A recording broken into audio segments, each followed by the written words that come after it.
Hello అందరికీ అందరూ ఎలా ఉన్నారండి? అందరూ బాగున్నారా? నేనైతే చాలా బాగున్నానండి. ఇది వచ్చేసి సండే వ్లాగ్ అనమాట. నేను ఈ వ్లాగ్ని చాలా స్పెషల్ అనే అనుకుంటాను. ఎందుకంటే 1 మంత్ తర్వాత నా ఛానల్లో ఏదైనా వీడియో అప్లోడ్ అవుతుంది అంటే ఇది ఒక్కటేనండి. ఇదే the first and foremost video నేను అప్లోడ్ చేసేది. ఇక్కడ నుంచి కూడా నేను కొన్ని వీడియోస్ అయితే అప్లోడ్ చేయాలని అనుకుంటున్నాను. దానికి మీ సపోర్ట్ అయితే చాలా కావాలండి. నేనైతే మా బ్రదర్ వాళ్ళతో వచ్చానన్నమాట. మా అన్నయ్య 2 డేస్ ముందే బుక్ చేశారు టికెట్స్ కల్కి మూవీకి. అందుకని చెప్పేసి ఎర్లీ మార్నింగ్ అయితే పిల్లలతో కూడా మాకు ఈజీగా ఉంటుందని చెప్పి వచ్చేసామండి.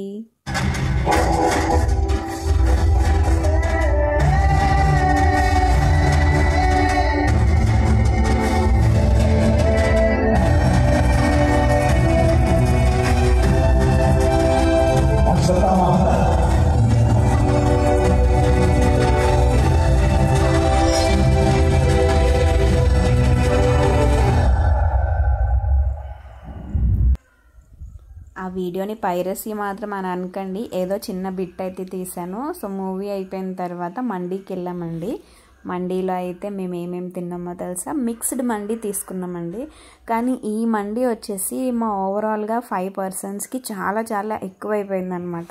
అంటే లిటరల్గా ఇంకొకటి ఏమీ తినకుండా అయిపోయింది. ఆ మండీనే మాకు ఫుల్ అయిపోయిందండి. పిల్లలు కూడా ఎక్కువ తినలేదు, ఇంక మా పాప అస్సలు తినలేదు.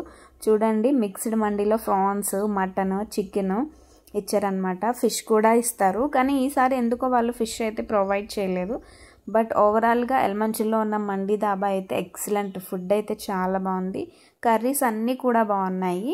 చికెన్ ఫ్రై కానీ చికెన్ పకోడా కానీ అంత బాగుంది. సో డిన్నర్ అయిపోయింది, లంచ్ అయిపోయిందండి. లంచ్ కంప్లీట్ అయిపోయిన తర్వాత ఎలానో మనకి ఐస్ క్రీమ్ తినాలనిపిస్తుంది కదండి. ఖ్యాతి చూడండి, తనకంటూ ఒక కోన్ ఐస్ క్రీమ్ ఆర్డర్ చేసుకుందనమాట. అంటే నేను కప్ ఐస్ క్రీమ్ తిందామని తనకి కప్ తెప్పించాను, కానీ తనకు అది నచ్చలేదు. కోన్ మాత్రమే తింటుంది. అక్కడ చిన్నపాటి ఉయ్యాలలు కూడా ఉన్నాయండి. నేను మా వదిన పిల్లలు అందరూ కూడా ఉయ్యాలైతే ఊగిసాము. అంటే హెవీగా ఉండేవాళ్ళమే ఎక్కువగా ఊగలేం కదండి, అందుకని ఏదో అలా. ఇంకంతేనండి, ఇంటికైతే వెళ్ళిపోతున్నాం. బాయ్.